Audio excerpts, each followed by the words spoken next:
Good morning. It's Wednesday, and I'm here with Norma Talks with a froggy throat. But you know the old saying, the show must go on no matter what.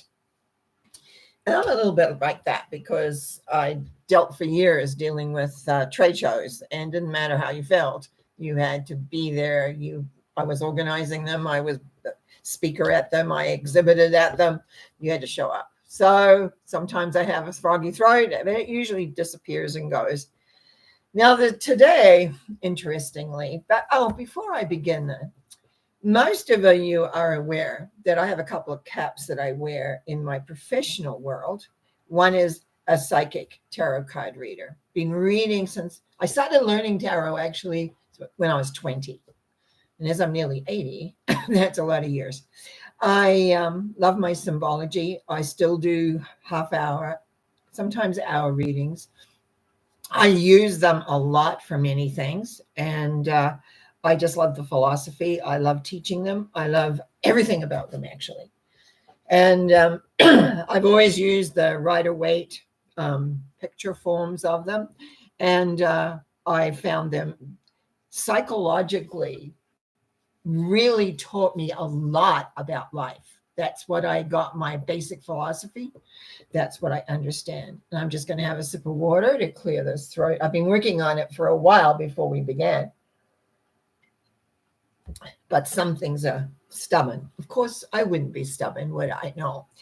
Now, the other thing is, the other side of my work, I call it, is that I'm a transformational therapist. And I do transformation work, you're doing past life regressions. I also created a process called with dealing with frozen children inside of us, which is something that I found and then figured out how to transform that. I mostly work on doing basic, what I call soul transformations, clearing the blockages of all the different systems that we have. And we have a lot of systems running within our body. And often I will give homework. In the last while, I've also gone into doing subconscious clearing, which you have to do the soul work before we get down to that part. I've also authored over my life 8 books. Some people call them, some of them are booklets, I guess. But, oh dear, this is going to drive me crazy. But anyway, I'm here today to talk about affirmations, because I happened to have 2 conversations yesterday regarding affirmations, and I thought this is a good opportunity to revisit and explore the power of affirmation. So I'm going to read a little bit, because what I send out to my clients very often is this sheet, which I've written all over. And I'm going to read a little bit about the top part here, because I think I've put it in succinctly enough that you would understand what I'm saying. The strength of affirmations is not what you say, but what disagrees with what you say. Also, you hold objections to the statement in different parts of your body. Therefore, these are best said holding your hands on different parts of your body, i.e., head, throat, chest, waist, hips, knees, and ankles.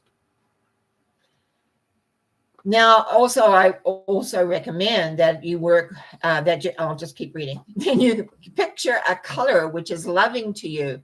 In other words, you can feel comfortable, accepted, and loved by the color. A favorite color usually works really well.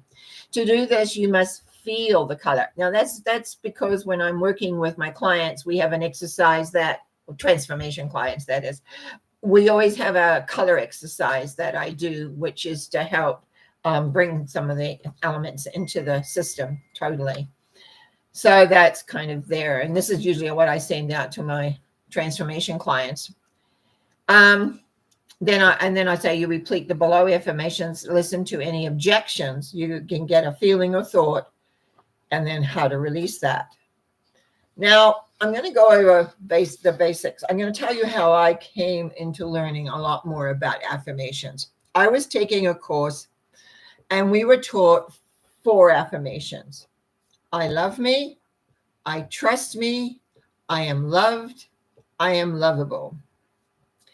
So we were taught to say these affirmations. Now, And I was diligent because I really wanted to learn. And actually, that 9-month course, 1 weekend a month for 9 months, laid the basis of me getting into transformation work for sure. There's no doubt about that. Now, what I would just run these, I love me and I trust me, I'm loved and I'm lovable, just kind of saying them. And one day, I should tell you, hang on, I'm ahead of myself, sorry. And then I began, to embrace that. And then one day I had my hands on my knees when I said them. And the story inside was very different. Opposition, opposition, opposition. And that's when I began to realize how we hold things in different places of our body.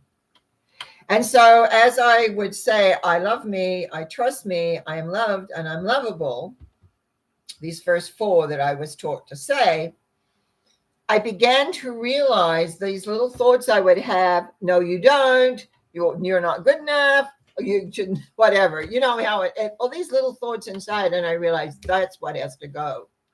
And I had learned a releasing technique, which I totally value. It is one of the most important things I learned, I think, to date, actually, because we need to know how to clear the energies or thoughts, feelings, etc. We need to know how to do that effectively, because any energy you put out, you need to replace. So anyway, that's another story for another day.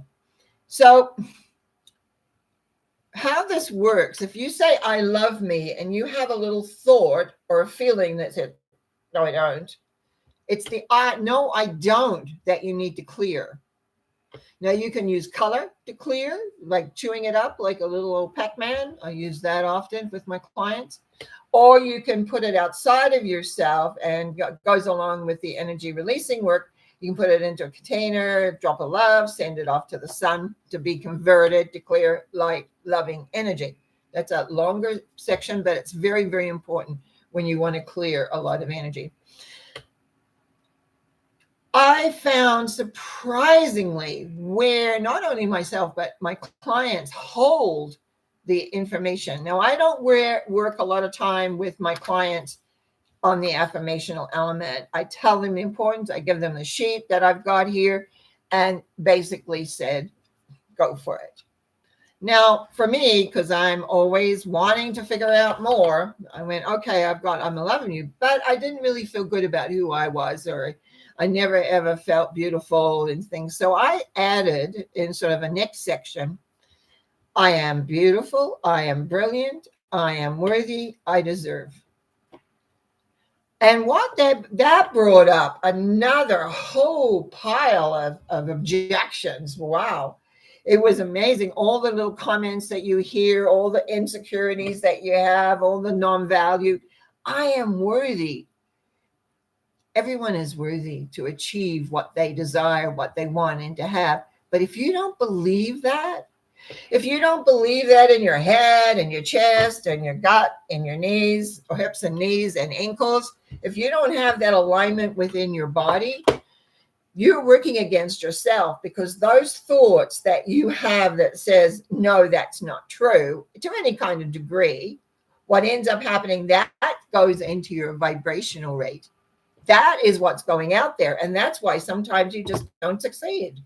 That's why I'm so gung-ho about transformational work, actually. Anyway, so I worked on those. So here I had, I love me, I trust me, I am loved, I am lovable, I am beautiful, I am brilliant, I am worthy, I deserve.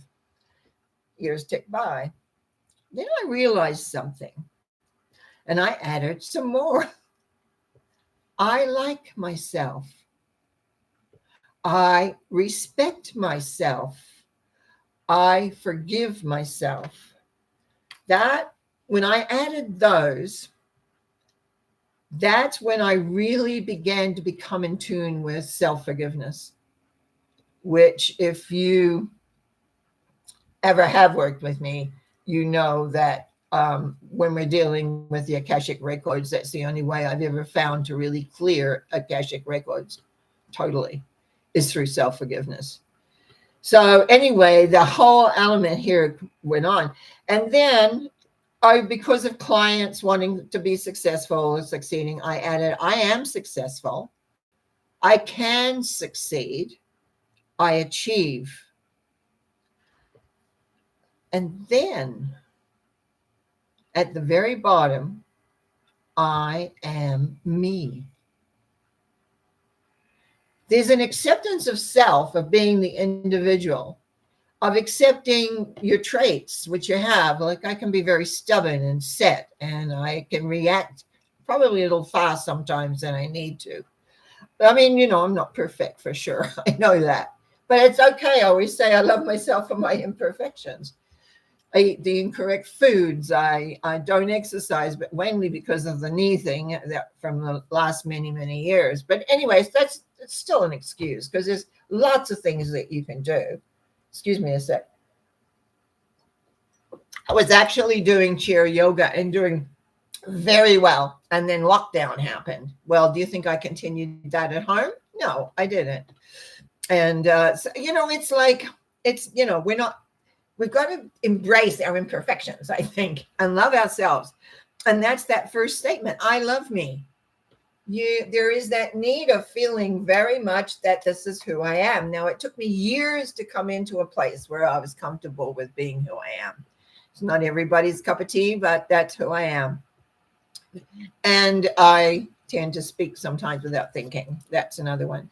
Now, when I was doing a lot of, there's a progress in my life and the progress of how it went. Past life regressions came first. Then realizing that we freeze in space and time and working out a system of how we could change that. And so when I am working with that and was teaching that, the very end affirmations for that was, I am whole, I am complete, I am one. Because you're working with one part of you, you're unfreezing it, basically, because we freeze in space and time.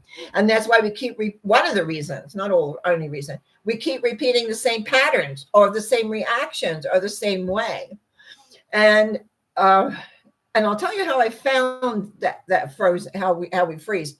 I was running energy one morning, actually before I was getting up, I was running the energy through, and I came across this one little tiny patch of myself. And I found a 7-year-old, and I had over the years a lot of 7-year-olds, very, very frozen. And so anyway, I ran into this 7-year-old that was so frozen that she was mute. She did not move even in a blink. She was just there. And then I had to unfreeze her and thank goodness I knew enough, right? I knew how to do that. But it made me realize more really specifically as to how we freeze in space and time. And how, even though here I was, oh gosh, how old I was. I must have been in maybe my 50s, 60s by then. Easy, I think. I'm trying to put it in timelines, but I'm not sure. I wasn't young anyway. And so it was like, okay, now what can I do? Because when I learn something, I always want to share it. The teacher in me always wants to let everybody know about it. And what I ended up doing anyway, I did unfreeze this gal, and she would, and then it's not enough just to unfreeze it. You've got to grow them up to integrate with you in the present. So when I'm clearing energy, or any way, shape, and form, people often laugh because I like smooth energy. I like things to run smoothly. Anyway, it's like I'm jumping ahead of myself, and that's what happens when you free flow talk. My brain is moving faster than my mouth. Is that I began to put a technique together as to unfreeze these parts of us. And I have created a formula of how to do that. And I wrote it up in a little booklet, actually. So it's like, and in fact, I think it was in my newsletter a couple of months ago that if you wanted a copy of that, you could have I'd give you a PDF copy of it. So from there, we got into the deeper transformation works, which covers so many different aspects of ourselves. I was someone was asking me for an explanation of what I do, and I went, well, how do I explain this? But it's basically to get your energy in alignment with what you want in your life. And that is where is my joy of being able to do that, because we have so many systems. And one day I'll sit down here and I'll talk about the different systems we have, probably sooner than later, actually, because it seems like we're on this story of transformation.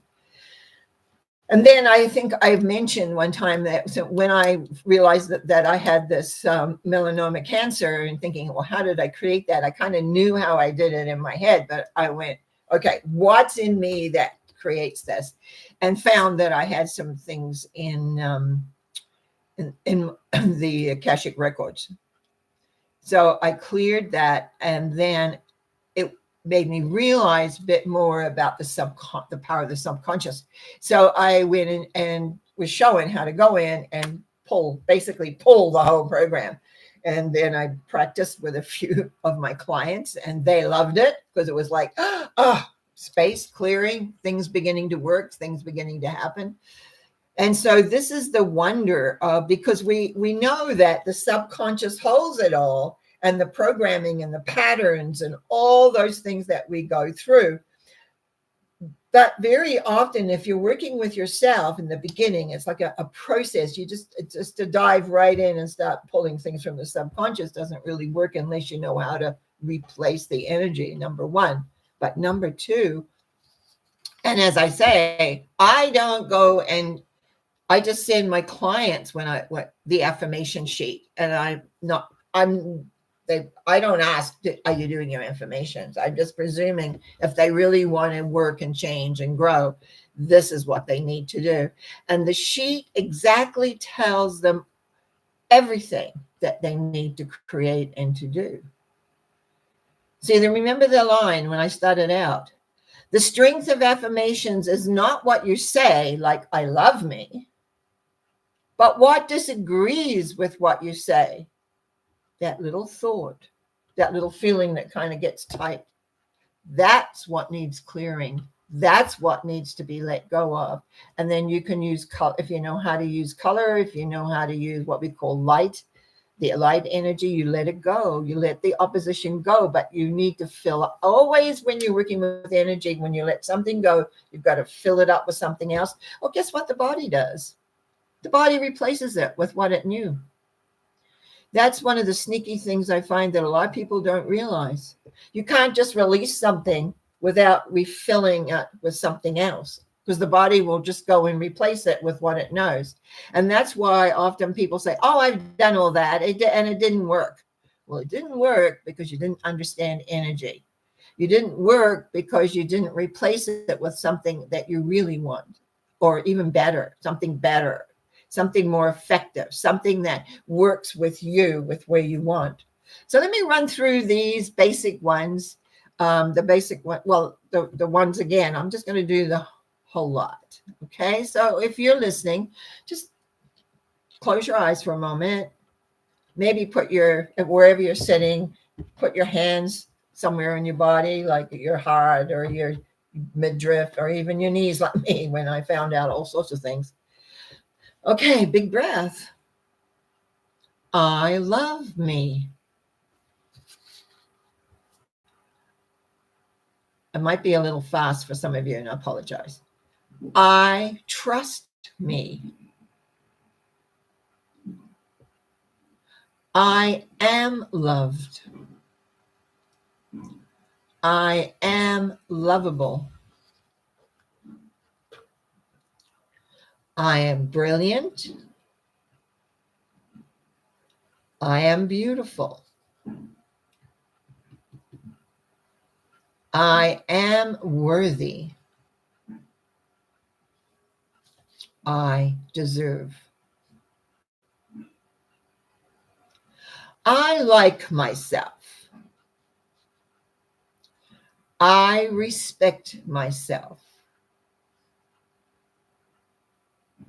I forgive myself. I am successful. I can succeed. I achieve.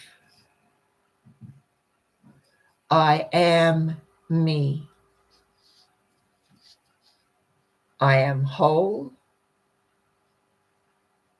I am complete. I am one. And that's what we want to become. We want to become ourselves. We want to become whole.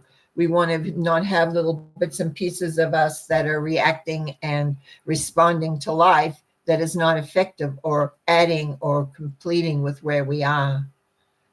Affirmations, a lot of people just go, oh yeah, but really they are very significant in being able to change the energy, being able to learning, first of all, how to replace, taking out this and replacing with that. And that's another thing that I'm always very strong on, big on, whatever way you want to look at that. Energy that you're discarding must be replaced with another. And that's why I work with the love energy, replacing it with love, allowing it to flow easily, but don't leave a vacuum. Remember, if you leave it, clear something and you're leaving a vacuum, your body will replace it with what it knows, probably what you've just let go of. Body's very smart, doesn't like holes. It's going to work to replace it. So anyway, I just want to put out there that if you would like a copy, a PDF copy of my sheet on affirmations, I'm quite willing to send it. So please go to my website, normacowie.com, and use the contact sheet and just say, please send me the affirmation sheet. Make sure you put your email in. And also at the time, you might want to sign up for the newsletter because it comes out once a month and usually has something in there that I'm offering or giving away or whatever. So, yeah, stay in and be able to stay in touch. I really trust that this educational element really strikes home for you because it can just test little exercises. And, you know, I've got a list here, but some of them may not be applicable, that you know everything feels good, you don't need to say it, but those that you have opposition to, work with it. So until there is no opposition, it's a fact. Your body has accepted it. It's become real. It's now in your subconscious, and that's where you want it to be. So I thank you for listening. I thank you for your subscriptions. I thank you for your support and your comments in particular. I do enjoy those. I trust you will have a great day, great week, and I'll be back on Sunday with a Sunday thought. So enjoy. Thank you for listening, and bye for now.